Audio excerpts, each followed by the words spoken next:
Hey there, welcome to Old Man Runner. In today's video, I'm going to do this, the inov-8 Trailfly 300G Max.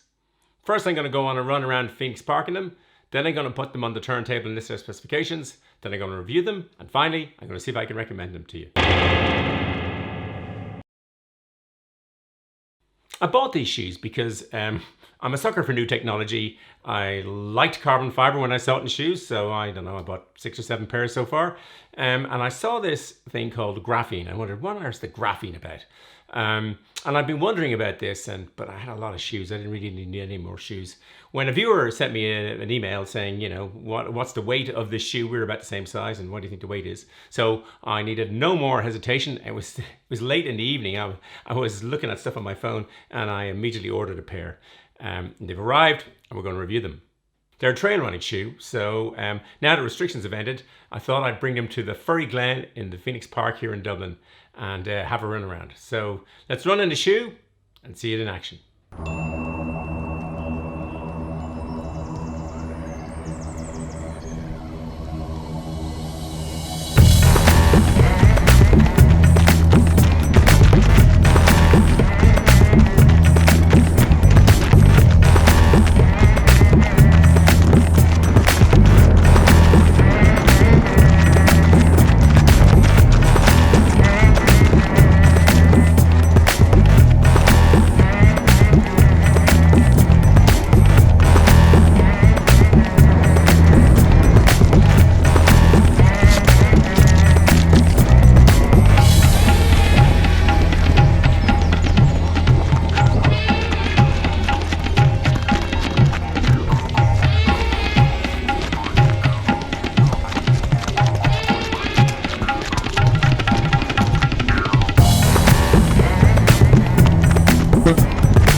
I hope you enjoyed the run in the Furry Glen.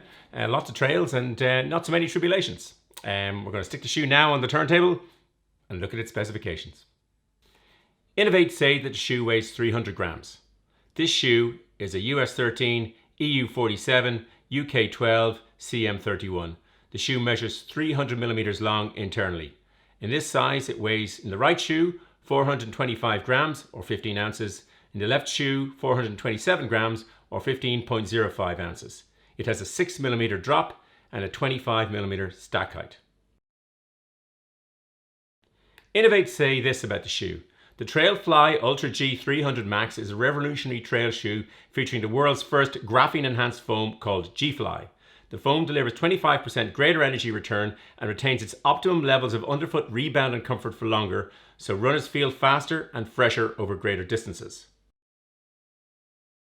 Let's review the shoe and see if it's true.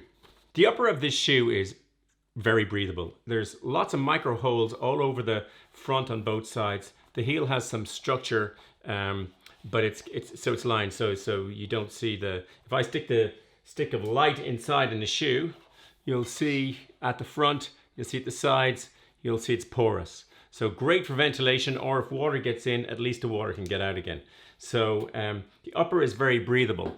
One thing I really like is that the tongue has 2 grooves in it. So again, the tongue can sit more easily on your foot. The laces, funny enough, there's nowhere to tuck them in, which on my on-trail shoes there is. So you see them flapping about a lot in the running, but it's not something that particularly bothers me. I like the plastic at low level, which stops the splashing, and there is a bumper guard at the front. The liner is interesting in that it's very bubbly. So you've got these little. The liner is contributing to the comfort of the shoe, but it's got this sort of pox-looking, diseased semolina aesthetic going on. But it is comfortable. So I'll put up with all of that. Well, you're not going to see them anyway. But yeah, I like the upper in this shoe. But the magic of this shoe is elsewhere. The soul of this shoe is in the sole. That's where the magic is happening. That's where all the graphene is. inov-8 worked with the University of Manchester, and in 2018 they had an outsole which they had the rubber with graphene infused in it. Now, graphene is the world's thinnest material and is 200 times stronger than steel. I don't know how much relevance that is. I mean, they say it's infused. So it's not like a carbon plate that's running through. It's infused, which I think that means they chop it all up and fire it in there.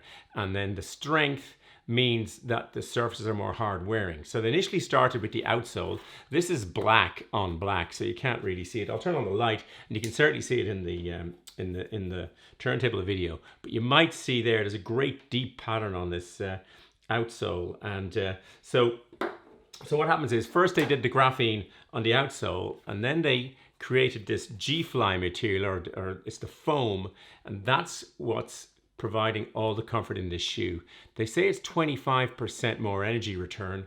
I mean, 25% compared to what? Who knows? It's got this adaptive groove down here. It's called the adaptive flex, and it allows the shoe to twist a lot. And so I think that torsion and ability to twist is really good on surfaces like rock, which might have different levels, etc., etc. And in trail running, that'd be much more important than in road running.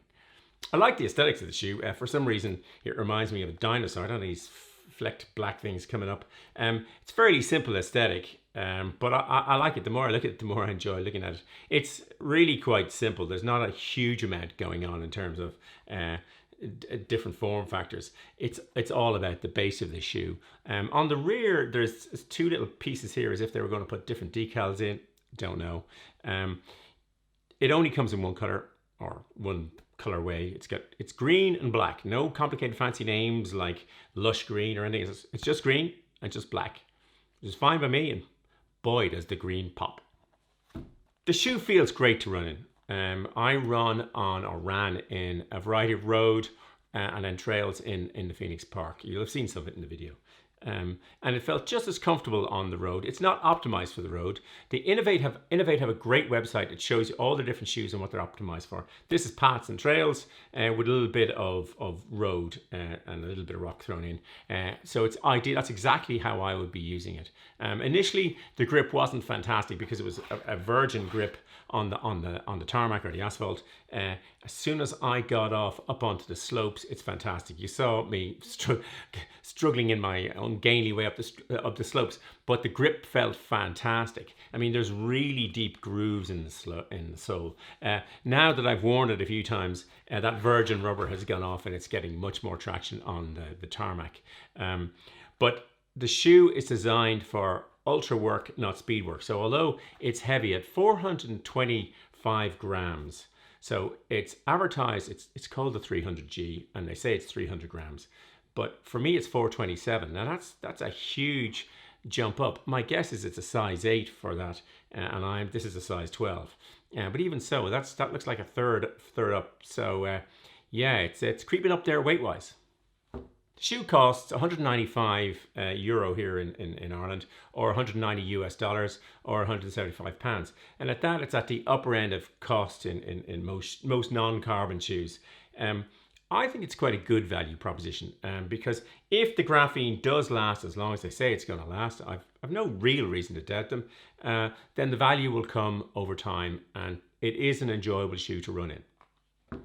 The name of the shoe is Ultra, or Ultra is in the title of the shoe. It's also in the title of three of the four shoes I'm going to compare it to, which are all for long distance trail running. I suppose the first two have carbon fiber plates, and they're expensive. So this is a $250, €250 shoe. It's the Craft CTM, Craft Tailored Motion CTM Ultra Carbon.